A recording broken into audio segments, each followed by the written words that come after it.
Buenas tardes, de nuevo, ya continuando con el programa de este primer congreso en línea. En esta ocasión me toca presentar a nuestro siguiente participante, otro estudiante de la Escuela de Estudios de Posgrado, muy buen estudiante, también el doctor Jorge Rodolfo Sánchez. Él es egresado de la Facultad de Odontología de la Universidad de San Carlos en 2018 y hoy en día es residente de la Maestría de Rehabilitación Oral. Bienvenido, Jorge.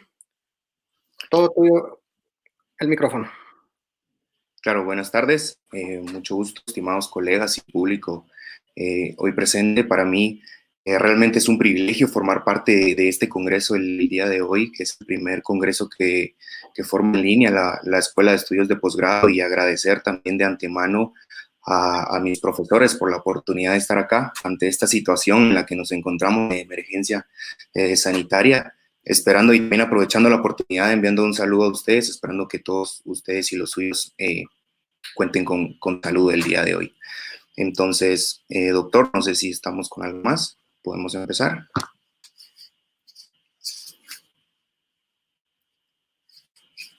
Ok. Entonces, como bien el doctor Callejas ya me presentó, mi nombre es Jorge Sánchez. Yo soy residente de la Maestría de Rehabilitación Oral de la Universidad de San Carlos, y el tema que vamos a platicar el día de hoy es un tema bastante controversial hasta cierto punto, porque muchos autores hablan acerca de preservación alveolar, algunos otros hablan de regeneración ósea guiada en un sitio de extracción fresco, un alveolo post-extracción, y hay un poco de controversia en cuanto a cuándo llamarlo de tal manera, y dependiendo del tipo de procedimiento que nosotros vayamos a realizar. Entonces, la charla del día de hoy está incluida dentro de él bastantes temas que podrían ser hasta cierto punto bastante profundizados, podríamos incluso dar a mucho debate. Sin embargo, vamos a hacer un poco a manera de resumen para que todos ustedes entiendan la manera en la que nosotros manejamos este tipo de situaciones en el posgrado, y cómo tratamos de resolver para siempre y cuando nosotros estemos pensando que nuestro final va a ser la colocación de un implante, ¿verdad? Entonces, dentro de los objetivos de la clase, de la charla del día de hoy, vamos a hablar y a diferenciar y hablar de las ventajas y desventajas que podría tener la preservación alveolar sobre la regeneración ósea guiada y viceversa, ¿verdad? Entonces, para tener un poco de idea acerca de cómo vamos a guiar la charla el día de hoy, vamos a hablar un poco acerca de la planificación en cuanto a nuestros pacientes cuando nos encontremos ante diferentes escenarios. Vamos a hablar un poco acerca del marco teórico de lo que es la regeneración ósea guiada y la preservación alveolar, y vamos a terminar con un caso clínico que estamos resolviendo en la maestría, en el posgrado, ¿verdad? Entonces, como nosotros bien sabemos, hoy en día la odontología está guiada a mantener la mayor cantidad de piezas dentales en boca, ¿verdad?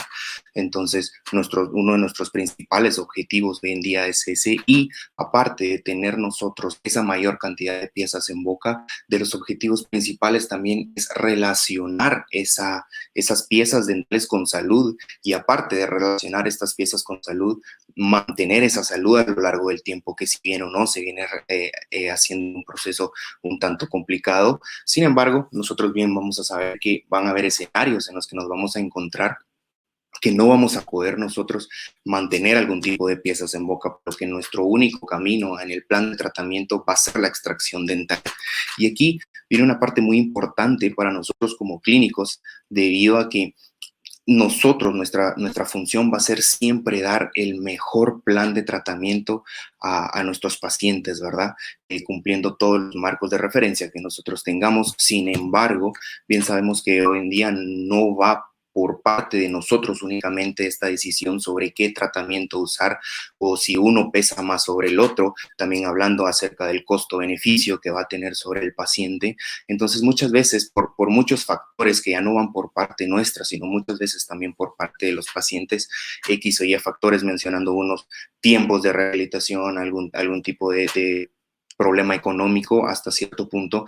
Entonces, vamos a tener que decidir conjuntamente con nuestro paciente, y nosotros tratando de dar la mejor opción de tratamiento, y esa decisión unificada para poder tomar y decidir acerca del plan de tratamiento que nosotros vayamos a realizar.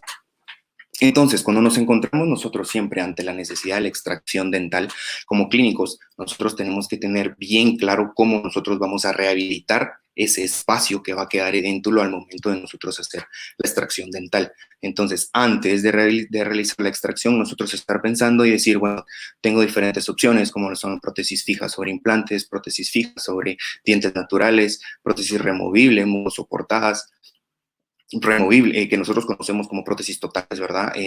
Soportadas como las prótesis parciales removibles y algún tipo de prótesis removibles sobre implantes. Entonces, en este momento, antes de realizar la extracción y ya habiendo decidido cómo nosotros vamos a rehabilitar este espacio, nosotros tenemos que hacernos la primera pregunta de cómo nosotros vamos a poder crear ese entorno ideal para poder restaurar de la mejor manera a nuestro paciente, ¿verdad?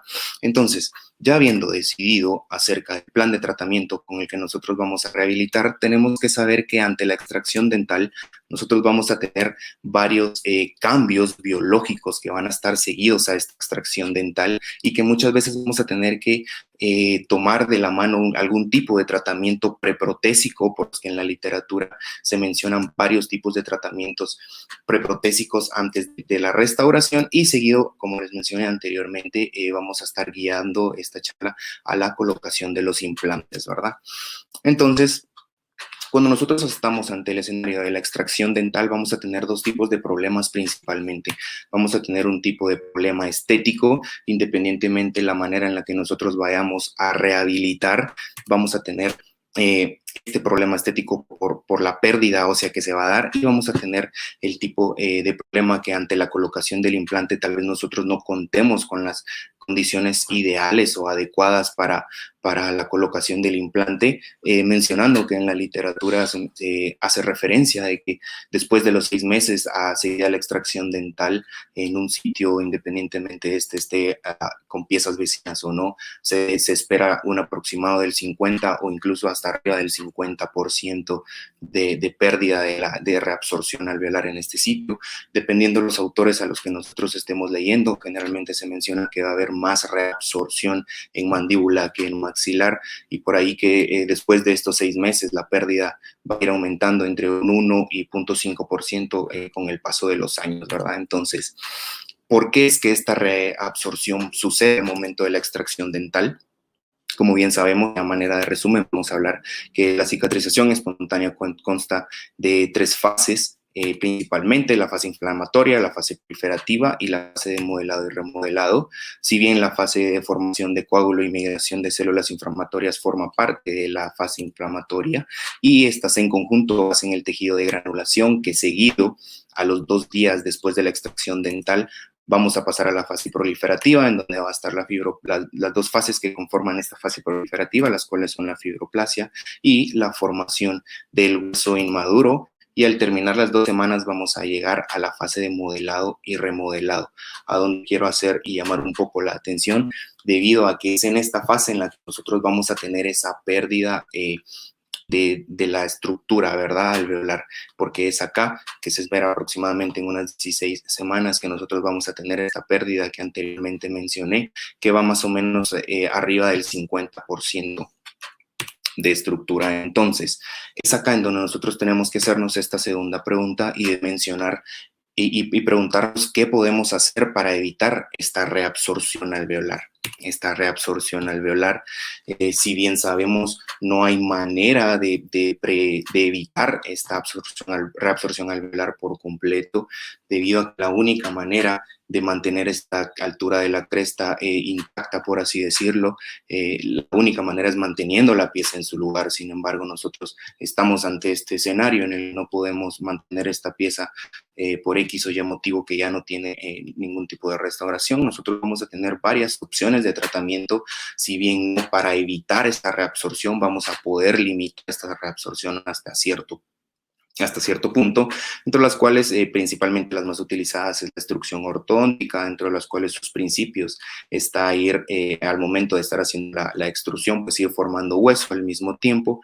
Se han mencionado en la literatura también protocolos de extracción parcial, que esto tiene mucha relación con respecto al tipo de prótesis con el que nosotros vayamos a rehabilitar a nuestro paciente, algún tipo de cirugías mucogingivales, esto ya pensado para sopesar esa pérdida que nosotros vamos a tener hasta cierto punto, y la preservación alveolar propiamente dicha vía injertos, que es de lo que vamos a empezar a hablar en este momento. Entonces, ahora bien, al momento en que nosotros estamos pensando en realizar una preservación alveolar, nosotros nos tenemos que, se menciona en la literatura los términos regeneración ósea guiada y preservación alveolar.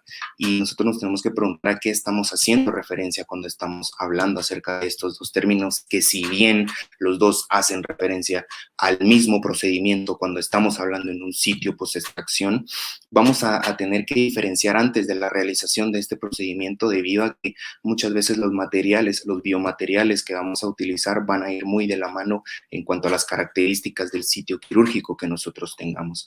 Entonces, si bien la regeneración ósea guiada y la preservación alveolar hacen referencia a que va a ser algún tipo de osteopromoción, ¿verdad? La formación de hueso en un espacio en donde no existe hueso. Sin embargo, una de las características principales hasta este punto es que nosotros tenemos que tener un hueso ya preexistente, un hueso lamelar o un hueso basal que nos proporcione esas células para que nosotros, esas células lleguen al andamio que nosotros estemos construyendo con nuestros biomateriales y se genere ese tipo de formación de huesos. Ustedes bien, en el diagrama que aparece en sus pantallas de izquierdas, pues ese es el principio general de la osteopromoción, ¿verdad? En donde las células vienen de un hueso preexistente a llenar el espacio del andamio que nosotros estemos generando para la formación de este hueso en donde no existe, ¿verdad? Y en cuanto a la preservación alveolar propiamente dicha, mencionar que es el todo procedimiento quirúrgico que está destinado a mantener los contornos del sitio de la extracción.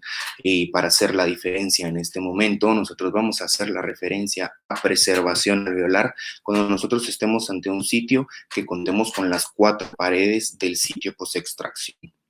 Nosotros vamos a contar en este momento con nuestra pared bucal, palatal, mesial y distal. Sin embargo, cuando nosotros vamos a realizar algún tipo de regeneración ósea guiada, nosotros vamos a tener carencias, no bien de una o de 2 paredes o de más del 50% de estas paredes. Entonces, para ser un poco más gráfico, acá al lado izquierdo de sus pantallas, ustedes pueden observar la manera en la que nosotros vamos a tener que llamar a este procedimiento quirúrgico una regeneración ósea guiada, porque ustedes pueden observar que tenemos ausencia de una pared, del más del 50% de una pared, y en el lado derecho tenemos una preservación alveolar propiamente dicha, ¿verdad?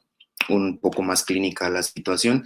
De igual manera, en el lado izquierdo nosotros tenemos, estamos ante un escenario en el que vamos a realizar una regeneración ósea guiada por ausencia de la tabla bucal en este nivel, y en el lado derecho estamos ante la preservación alveolar propiamente dicha, ya que este sitio cuenta específicamente con las 4 paredes, ¿verdad?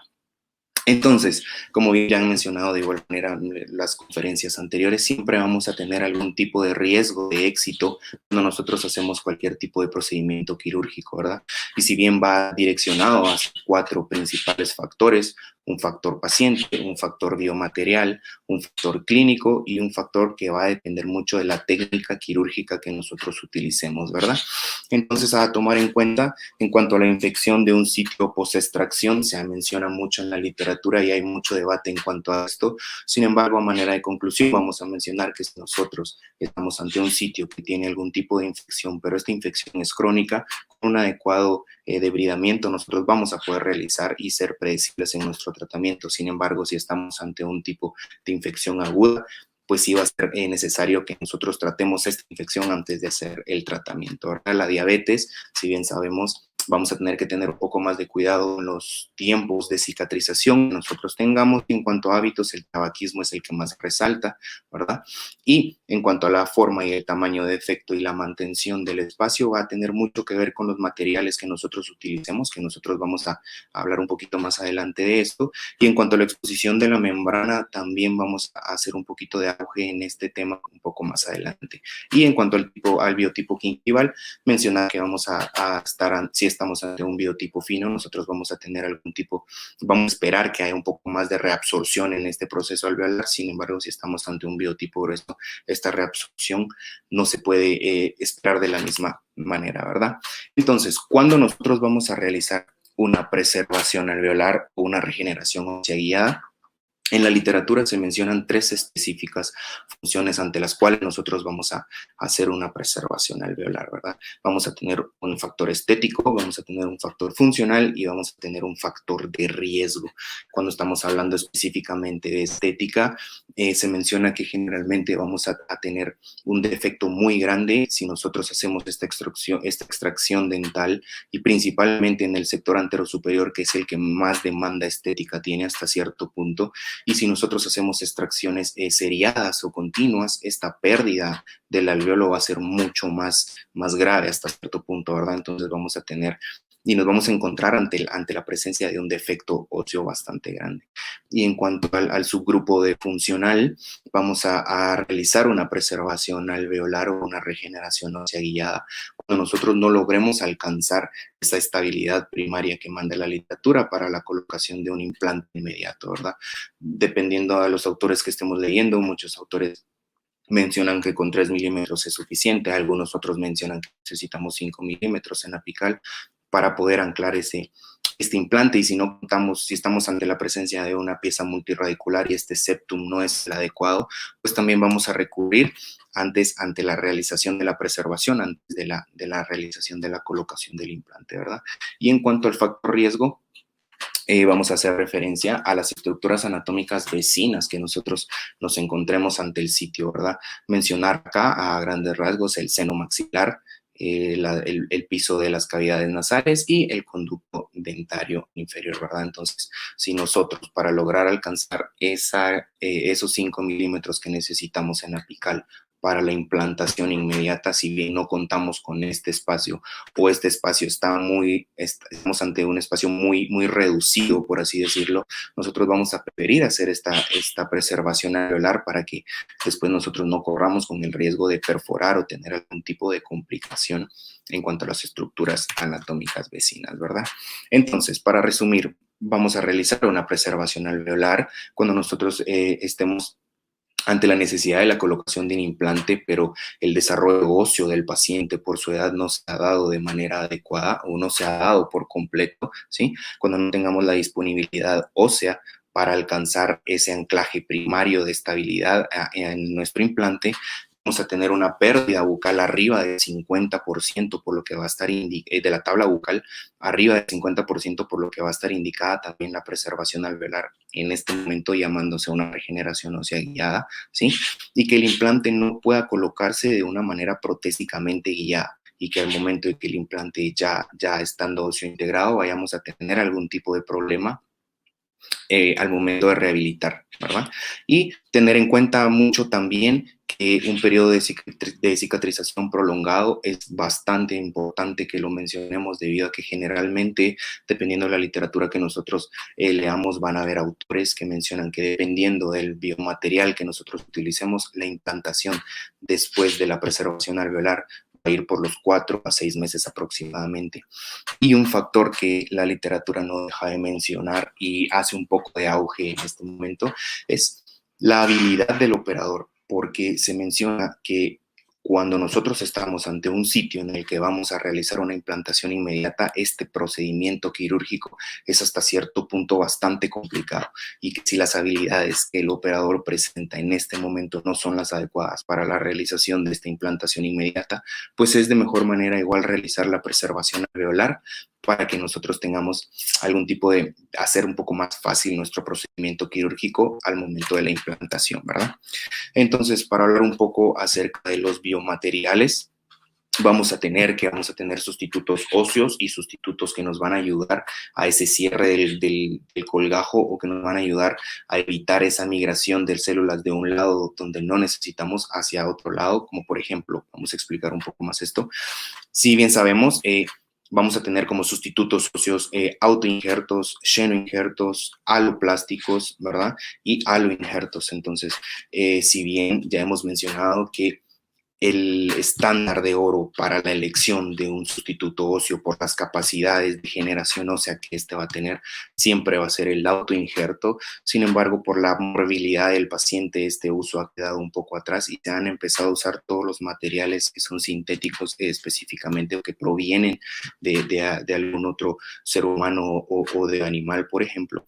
Entonces, a manera de resumen, mencionar que la literatura menciona que el injerto de elección hasta cierto punto, que el éxito de los implantes a largo plazo y el éxito de la integración de este tipo de material es bastante adecuado a lo largo del tiempo, es el xenoinjerto. Sin embargo, mencionar que también puede ser cualquier otro tipo de biomaterial, sin embargo, se recomienda de igual manera el xenoinjerto.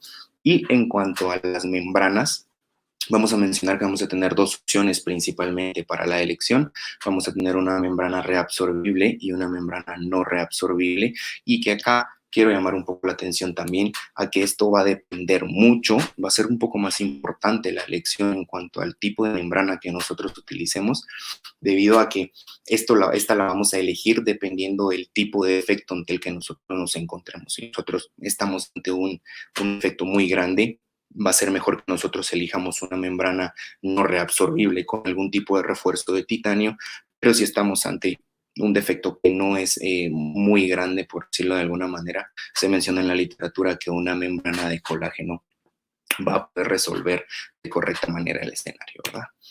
Y ahora, para terminar un poco ya la teoría, vamos a mencionar que los principios PAS que fueron descritos en 2006 para hacer un sitio quirúrgico predecible a lo largo del tiempo y que se dé la correcta integración de los materiales que nosotros estemos utilizando, vamos a mencionar los principios PAS, que por sus siglas en inglés hace referencia a la P por la búsqueda de ese cierre primario, la A a la angiogénesis por el espacio entre la partícula que nosotros coloquemos, la S, la mantención y creación del espacio, y la segunda S, la estabilidad. Para hablar un poco acerca del cierre primario, es un término que hoy en día tiene mucha discusión debido a que ya se ha mencionado que si nosotros no logramos ese cierre primario en muchas ocasiones y por el alcance que tienen los biomateriales hoy en día, pues podríamos dejar algún tipo de membrana expuesta hasta cierto nivel. Sin embargo, es recomendable que siempre y cuando nosotros podamos alcanzar un cierre primario, esto va a ir funcionando de correcta manera, ¿verdad? Y en cuanto a la angiogénesis, mencionar que todas esas células, esos espacios que queden entre el sustituto óseo que nosotros coloquemos, debe ser adecuado para la formación y migración de células, tanto formadoras de hueso como formadoras de vasos sanguíneos, para que este se dé de correcta manera. Y en cuanto a la creación y mantención de espacio, también mencionar que va un poco debido a los biomateriales que nosotros utilicemos, ya que si bien no mencionamos anteriormente, una de las principales funciones de la membrana no va a ser únicamente mantener el injerto en su lugar, sino va a evitar que haya migración celular de tejido blando hacia donde nosotros estamos esperando que se forme algún tipo de tejido duro y viceversa, ¿verdad? Y en cuanto a la estabilidad, también se menciona mucho, y esto sí se sigue mencionando hasta hoy en día, ya que si nosotros no colocamos un injerto y este injerto es lo suficientemente estable, no vamos a lograr esa integración del tejido con nuestro paciente, ¿verdad? Bien, para aplicar un poco toda esta teoría que nosotros hemos estado hablando ahorita durante este tiempo, vamos a hablar acerca de un caso clínico. Si bien mencionar acá, es la mamá de un compañero mío, ¿verdad? Entonces, él viene y se acerca y me dice, mira, fíjate que necesito mi mamá necesita unos implantes. Y ella me manda a su mamá al posgrado y la recibimos con toda la buena intención de hacer los procedimientos. Y aquí mencionar también que si bien en el manejo del paciente pudimos tener algún tipo de errores, pues también mencionarlos para que ustedes se den cuenta de igual manera cómo manejamos esto en el posgrado, ¿verdad? Es una paciente de sexo femenino que se presentó a la clínica del posgrado con 46 años de edad, y ella inicialmente en su motivo de consulta, ella mencionaba que tenía algún tipo de dolor, una prótesis fija superior del lado izquierdo que tenía aproximadamente 10 años de habérsela realizado. Ahora bien, mencionar que este motivo de consulta de mi parte, por mi persona, pues fue dejándose como por segundo plano.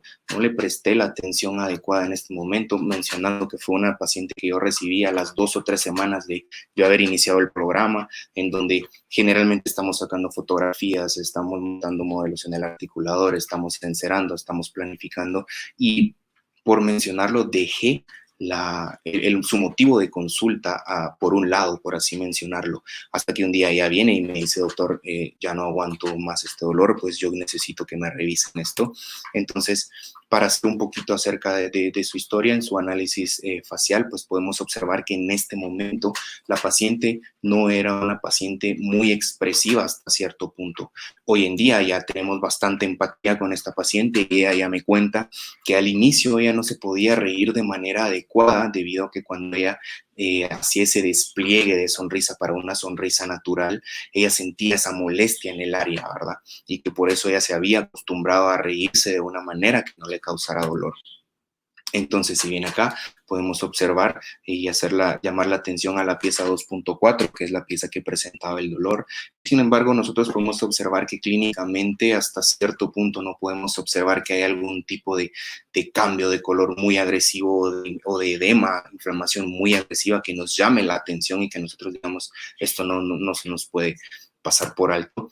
Hicimos el análisis radiográfico, en donde llamar la atención otra vez a la pieza 2.4. Si ustedes ya bien se dan cuenta, es una pieza que es pilar anterior de una prótesis de metal porcelana que va de la pieza 2.4 a la 2.6, y la presencia de un poste metálico intrarradicular en esta pieza, que si bien mencionar también está un poco grande en cuanto a las dimensiones de la raíz de esta pieza. Y mencionar también que si ustedes se dan cuenta, si bien nosotros sabemos que la raíz del canino es un poco más larga en su proporción que los demás dientes, pues también hacer y llamar un poco la atención a esta pieza que está hasta cierto punto corta, ¿verdad?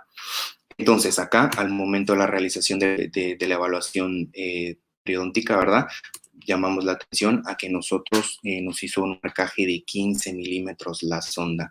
Si bien ustedes pueden estarse preguntando por qué se marcó 15, y por decirlo de otra manera, pues la sonda en este punto se nos fue por completo, ¿verdad? Nosotros utilizamos como marco de referencia la sonda de la Universidad de Carolina del Norte, que mide 15 milímetros, y en esta área, pues esta sonda nos fue por completo. Entonces, aquí para mencionar otra vez la radiografía periapical, en donde observamos la presencia de este poste intrarradicular de metal, ¿verdad? Y llamar otra vez la atención a esta raíz corta que presenta la paciente. Y si bien en este momento le preguntamos que qué había pasado en esta pieza, ella menciona que tiempo atrás, aproximadamente 10 años atrás, le han realizado algún tipo de cirugía en este sitio. Sin embargo, ella no recuerda qué fue lo que exactamente realizaron, ¿verdad? Entonces nosotros empezamos a pensar que en este momento a ella ya le habían realizado una apicectomía en esta pieza.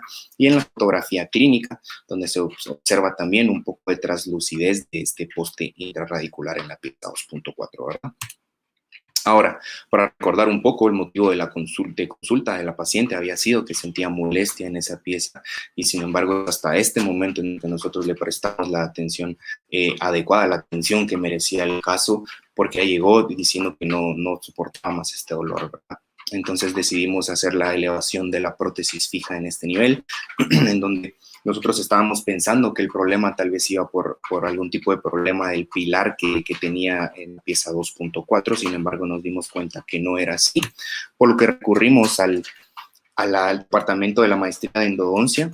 Agradecer también al doctor Florian y al doctor Mauricio Hernández, quienes fueron los encargados de esta cirugía, en donde se decidió hacer un tipo de cirugía exploratoria para ver qué es lo que estaba pasando a ese nivel, donde la paciente mencionaba que tenía dolor. Y si bien, como mencionamos antes, justamente se observa que esa pieza ya contaba con algún tipo de apicectomía y algún tipo de tejido de granulación en ese espacio también, pero sin embargo clínicamente nosotros no habíamos logrado identificar qué era lo que estaba pasando. Mencionar también que existía la ausencia de esa tabla bucal en esa pieza por completo, y como mencioné, clínicamente no se podía observar, fotográficamente estábamos tomando las fotografías y por más que acercábamos el sitio no observábamos qué era lo que podría estar generando el dolor. Sin embargo, ya después de varios tiempos de estar indagando qué era lo que podría estar pasando, pues observamos esta fisura que ustedes observan en pantalla,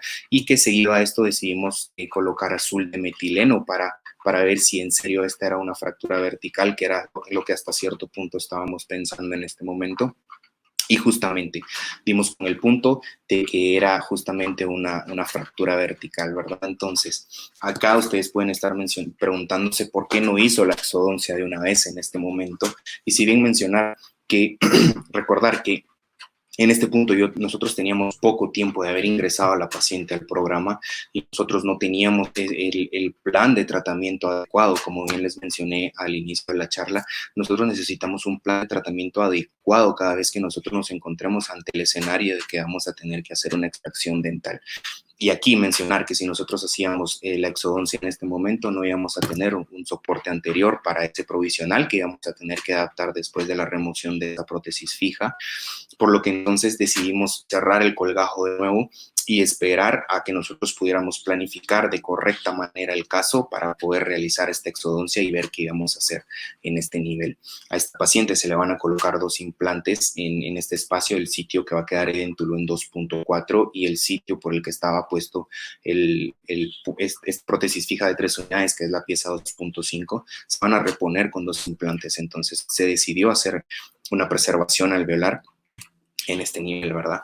Pero como bien mencioné, nos íbamos a quedar sin ese soporte anterior de la pieza 2.4 que se iba a extraer, por lo que decidimos hacer un provisional con un refuerzo metálico. Y también, si mencioné anteriormente, los tiempos de cicatrización y los tiempos de integración de nuestros biomateriales van a ser bastante largos también, dependiendo, como mencioné anteriormente, de 4 a 6 meses, por lo que este provisional iba a pasar bastante tiempo colocado en este nivel, por lo que se decidió hacer un refuerzo metálico. Aquí un poco de proceso de laboratorio, en el que hicimos con un patrón de resinas para su seguido colado al laboratorio. Mencionar acá que la única pieza que teníamos de pilar era la pieza 2.6 y que hicimos un descanso en anterior en la porción lingual del canino, palatal del canino, para poder hacer algún tipo de soporte en este nivel también. Se agregó un motor de adhesión, si bien mencionar, esto no era necesario porque el acrílico iba a estar cargado tanto en la porción que está en relación con las caras oclusales y en la porción que iba a estar en relación con los tejidos blandos, por lo que el acrílico se iba a mantener en este nivel y así procedimos a la carga del acrílico sobre el metal, ¿verdad? Entonces, llegó el día de la realización de la cirugía. Nosotros hicimos el diseño del colgajo. Esta cirugía fue guiada por el doctor Antonio Callejas, es el periodoncista que nosotros tenemos en el área. Entonces decidimos hacer un tipo de colgajo así de grande porque, si bien mencioné, uno de los principios PAS es buscar ese cierre primario siempre que se pueda y mencionar, pero si dijiste que puedes dejar la membrana expuesta, ¿por qué hiciste un colgajo tan grande? Y bien mencionar que iba un poco también el hecho del miedo de que hasta este punto yo no sabía mucho acerca del tema, yo no sabía realmente si eso funcionaba o no, si estaba bien sustentado o no. Entonces decidimos buscar ese cierre primario a toda costa para poder buscar esa estabilidad también del sitio quirúrgico. Entonces se diseñó el colgajo que iba desde distal de la pieza 2.1 hasta distal de la pieza 2.6. ¿Sí? Este es el momento de la extracción dental, donde si bien podemos observar en la fotografía que en su pantalla aparece del lado izquierdo, en la porción apical de esta pieza ya había otra vez tejido de granulación, ¿verdad? Por lo que podemos pensar que hay algún tipo de infección en este nivel. Y si bien la literatura reporta que si nosotros tenemos algún tipo de proceso crónico, nosotros podemos hacer la preservación alveolar siempre y cuando tengamos un adecuado manejo del área, una adecuada limpieza del área, ¿sí? Entonces se realizó la extracción dental. Y otra de las cosas que quiero llamar la atención acá es que en este momento de la cirugía nosotros no habíamos planificado hacer ningún tipo de injerto en el espacio de la pieza 2.5, sino que fue en este momento en el que vimos que el defecto óseo pues era bastante grande y se había planificado la colocación de los implantes, pues tal vez íbamos a tener algún tipo de problema cuando nosotros estemos planificando la colocación de los implantes, por lo que se decidió hacer la decorticación del área para promover ese sangrado y que el injerto que nosotros coloquemos ahí, y este sangrado le pueda dar vida al injerto que nosotros coloquemos acá, ¿verdad? Entonces ahora vemos el sitio ya sin el diente con la porción decorticada en la pieza 2.5 y la planificación de la colocación de la membrana, que si bien mencionar es una membrana de colágeno, reabsorbible también, que principalmente intentamos colocarla de manera horizontal. La literatura menciona que esta membrana deberá cubrir 3 milímetros más allá del defecto que nosotros estemos planificando cubrir, y nos dimos cuenta que funcionaba perfectamente si nosotros la colocábamos de manera vertical, por lo que fue esta la decisión que se tomó sobre la colocación de la membrana. Y acá ya podemos ver cómo nosotros colocamos el sustituto del tejido duro, ¿verdad? Aquí mencionar que se utilizó la mezcla de tejido óseo de halo injerto con la mezcla de tejido Shen injerto, para nosotros poder mantener esa estabilidad a lo largo del tiempo, ya que se menciona que el Shen injerto tiene el tipo de recambio óseo que va entre 8 y 9 meses y el halo injerto pues cambia entre 5 y 6 meses. Entonces, para poder tener esta estabilidad que nos va a estar dando el Shen injerto y el halo injerto para buscar un tipo de recambio mucho más rápido. Entonces, las proporciones de que se mezclaron acá fueron el 50% de Shen injerto y 50% de halo injerto. Y seguido a esto ya se colocó la membrana sobre el injerto. Mencionar acá que la fijación de esta membrana se hizo con Vicryl de 6 ceros, ¿sí? Y seguido a esto ya se colocó y se hizo el cierre primario que nosotros estábamos buscando al inicio de la cirugía, ¿verdad? Aquí mencionar que los bordes se aproximaron con polipropileno de 6 ceros y después se terminó de suturar con algún tipo de nylon para poder tomar esa estabilidad adecuada del sitio quirúrgico, ¿verdad? Entonces aquí, si bien se dan cuenta, al momento de que nosotros colocamos nuestro provisional el día de la cirugía, hemos cumplido con los 4 principios PAS que mencionamos en la literatura al inicio de la charla. Y si bien se dan cuenta, otra de las menciones que quiero hacer acá es que nosotros no buscamos que el provisional no estuviese en contacto contra el oponente, y si existiera algún tipo de contacto, pues que este no fuera el más fuerte para generar esa estabilidad y librar el sitio también después de la cirugía, ¿verdad?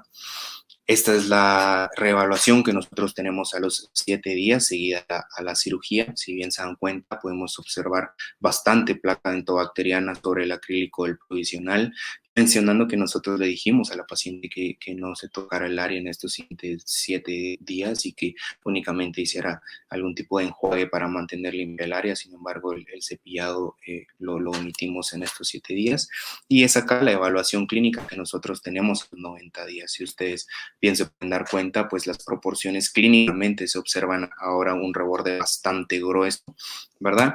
Y hicimos las pruebas de palpación también para ver si nosotros habíamos podido lograr nuestros objetivos al inicio de la cirugía, que si bien se dan cuenta, cuando nosotros hicimos la exodoncia de la pieza, no había ningún tipo de tabla bucal en el área de 2.4. Ahora nosotros hicimos esa prueba palpando con una sonda periodontal después de haber anestesiado a la paciente y se sentía bastante firme hasta este punto, ¿verdad? Y también en el sitio donde iba a quedar propiamente el alvéolo post-extracción, pues justamente también se hizo la prueba y se observaba bastante firme también hasta este momento, ¿verdad? Aquí ya mencionar que ya pudimos poner un poco en función este provisional, ¿verdad? Ya si ustedes se dan cuenta que tiene un poco más de anatomía, pues este provisional ya habían pasado 4 meses, ya él se esperaba que el tejido estuviese óseo integrado, ya estuviera integrado, por lo que ya se puede pensar en darle algún tipo de carga al provisional también para que ayude a la paciente a sus procesos de masticación. Y estos son los resultados en el CST que nosotros tenemos, que si bien ustedes pueden observar en la parte izquierda de sus pantallas es el CBCT inicial, en donde se ve esa ausencia de la tabla bucal hasta cierto punto. En la fotografía del lado derecho, pues ya podemos observar todo ese tejido que nosotros hemos ganado seguido a la preservación alveolar que nosotros hicimos, y también en el sitio de la pieza 2.5, donde no habíamos planificado hacer nada hasta este momento, y en el momento de la cirugía, pues se decidió Podemos observar también que la ganancia de hueso en este nivel también es bastante notoria, que nosotros vamos a poder pensar ya en la implantación de una mejor manera, ¿verdad? Entonces acá observar a la paciente que mencionaba por el dolor, que no se le prestó mucha atención al inicio, pues estos son los resultados de la paciente hoy por hoy. Ella no presenta ningún dolor. Estamos esperando a que la universidad vuelva a abrir, pues para colocar los implantes. Ya habían pasado entre 4 y 5 meses cuando la universidad empezamos en este problema del coronavirus, pues ya hoy en día eso es lo que tenemos y esperando la oportunidad, ¿verdad?, de que se me dé la oportunidad de presentarles los resultados que hayamos obtenido ya cuando nosotros hagamos la implantación, ¿verdad? Así que muchas gracias. Estoy con ustedes por algún tipo de preguntas o...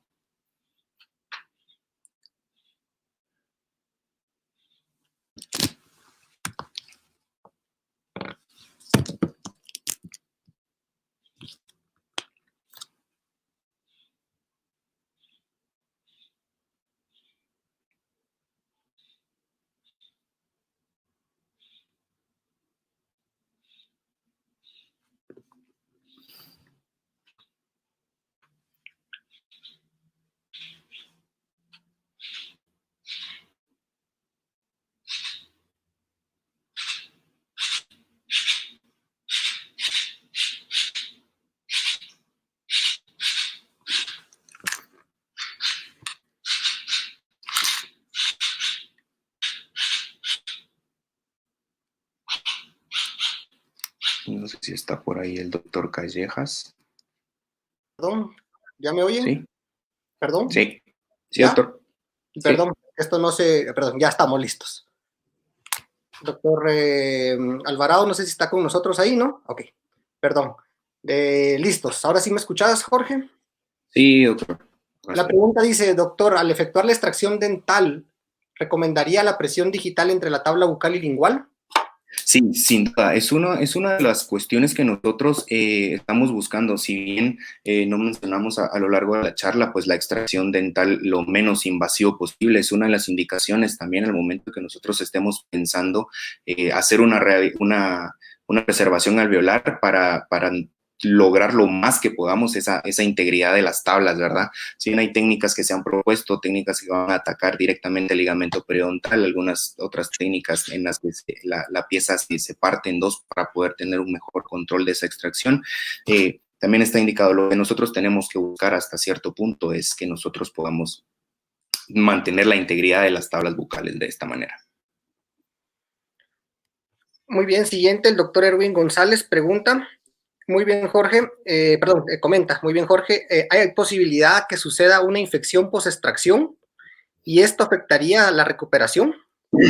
Sí, como bien mencioné, si nosotros estamos ante un escenario en la que la infección viene ya con tiempo atrás, en la infección es crónica, la literatura soporta bastante bien el hecho que nosotros podamos realizar la preservación alveolar siempre y cuando nosotros tengamos un debridamiento adecuado del área, y los resultados que han obtenido en cuanto al éxito de las preservaciones alveolares han sido del 97-98%, por lo que un manejo adecuado del debridamiento es lo que recomendaría en este punto, ¿verdad? Para evitar esa infección que después vayamos a tener.